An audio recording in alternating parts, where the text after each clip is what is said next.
Chapter 12. When You're Blindsided. Once when I was trying to encourage a friend to believe for a miracle for a pretty bad situation in his life, he became very offended at me and said, "You don't have any idea of the pain that I've suffered, and you haven't experienced someone dying in your arms like I have." His message was that if I knew the depths of real pain, I wouldn't believe so much. He was implying that he had the upper hand on pain, and my understanding was naive. I informed him that I held my mother in my arms when she breathed her last breath, her life leaving her body as she died from cancer. I was also only 10 years old when my father passed away from a brain tumor, and a few years ago my wife and I experienced the loss of an unborn child.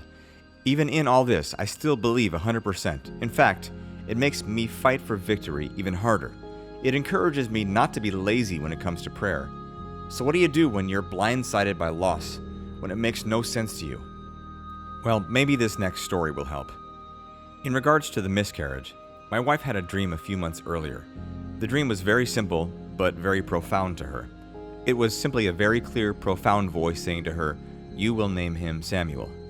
At the time, we had no idea that she was even pregnant, so she decided to do a pregnancy test, and lo and behold, she was pregnant. It was so exciting for us because we had felt perhaps that we were done with having children after the first two.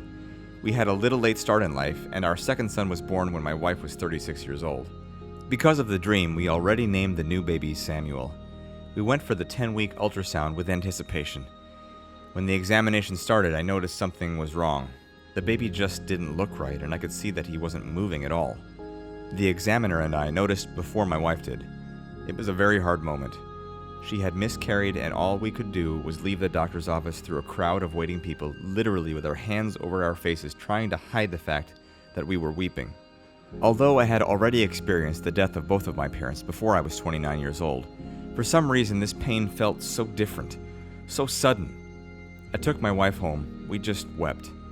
I still had to go to one client meeting that day. On the way home, I asked God a question. I said, "God, why would you tell us to name our son Samuel if he was never going to see a day on earth?" Some people ask me, how do I know when it's God's voice answering? My response is that his answer is usually so profound and beyond your understanding that you never could have thought of that answer. The Lord very clearly answered me, "Steve, who was Samuel in the Bible?" I knew the story of Samuel and that he grew up all his days serving in God's house because his mother had dedicated him to do so in 1 Samuel 1:21 through 2:17. So that was my answer to God. I said, "He served you all the days of his life in your house." The Lord responded to me so clearly, "And so your son, Samuel, will also serve all his days in my house here in heaven.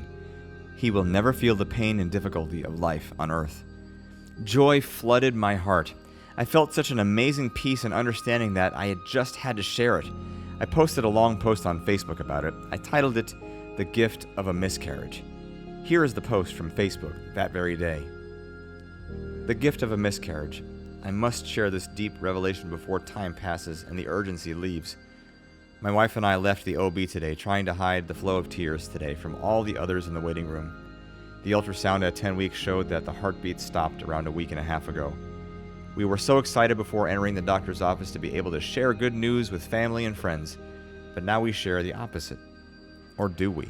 You see, today on my way home from a meeting I had a revelation, which brings me to the odd caption of "The Gift of a Miscarriage." Before we even knew Jenny was pregnant, she had a vivid dream in which God said, "You will name him Samuel."